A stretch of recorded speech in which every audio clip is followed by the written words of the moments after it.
নমস্কাৰ, মই ৰূপজ্যোতি মহন্তৰ ৰেপ্লিকাৰ পৰা আচলতে সকলোকে বৰ গৌৰৱেৰে জনাইছো যে আজি যোৰহাটৰ আমি বকুল বনত আমি এটা ৰং তুলিকাৰে কাৰ্যসূচী লৈছিলো, যিটো নেকি সাধু শুনি ছবি আকৌ আহা বুলি অনুষ্ঠানটো।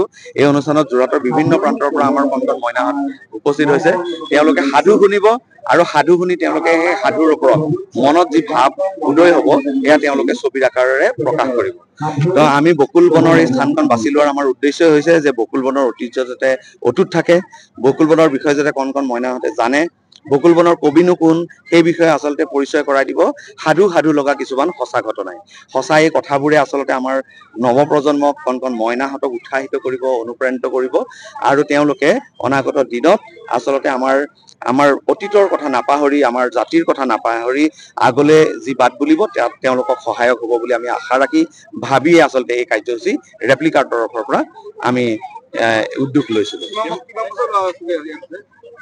আমি ভাবিছো যে ন্যূনতম মিনিমাম ইয়াতে 100 ল'ৰা ছোৱালী গোট খাইছেহি। সকলোৰে বাবে আমি ৰং আৰু ব্ৰাছৰ ব্যৱস্থা কৰিছো। সকলোৱে এতিয়া আনন্দ মনেৰে ফূৰ্তিৰ মাজেৰে গীত সংগীতৰ মাজেৰে কবিতা শুনি সাধু শুনি তেওঁলোকৰ ছবি আঁকিব। ইয়াত একেবাৰে আচলতে আমি 8 বছৰৰ পৰা 15 বছৰ ল'ৰা ছোৱালীক বিচাৰিছিলো, কিন্তু তাতকেও সৰু ল'ৰা ছোৱালী আহিছে। আমি উভতাই পঠাব বিচৰা নাই। প্ৰত্যেক গাৰ্জেনক অনুৰোধ জনাইছো যে তেওঁলোকে এইকণ সময় যাতে তেওঁলোকক সহযোগ কৰে আৰু তেওঁলোকে যি ছবি আঁকে তাত যাতে সহায়ৰ হাত আগবঢ়ায় আৰু সকলোৱে আনন্দ মনে আগবাঢ়ি আহিছে। সেইবাবে আমি আচলতে যোৰহাটবাসীক সকলোকে ধন্যবাদ জনাইছো।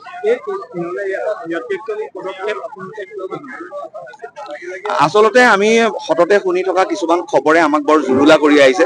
যোৰহাটৰ বিভিন্ন প্ৰান্তত বৰ অনাকাংক্ষিত কিছুমান ঘটনা ঘটিবলৈ লৈছে। এই ৰাজপথটোতো বিভিন্ন ধৰণৰ এক্সিডেণ্টৰ পৰা আৰম্ভ কৰি বিভিন্ন ধৰণৰ বাতৰি আচলতে সততে ওলাই থাকে। এই বাতৰিবিলাক যাতে মানে ভাল বাতৰিলৈ পৰিৱৰ্তন হয়, তাৰ বাবে আচলতে আজি আমাৰ এই আয়োজন। গৰমৰ বন্ধত কণকণ মইনাহঁতে ওলাই আহি মুকলি আকাশৰ তলতে ছবি আঁকিছে আৰু ইয়াতকে আৰু আনন্দৰ কথা কি হ'ব পাৰে।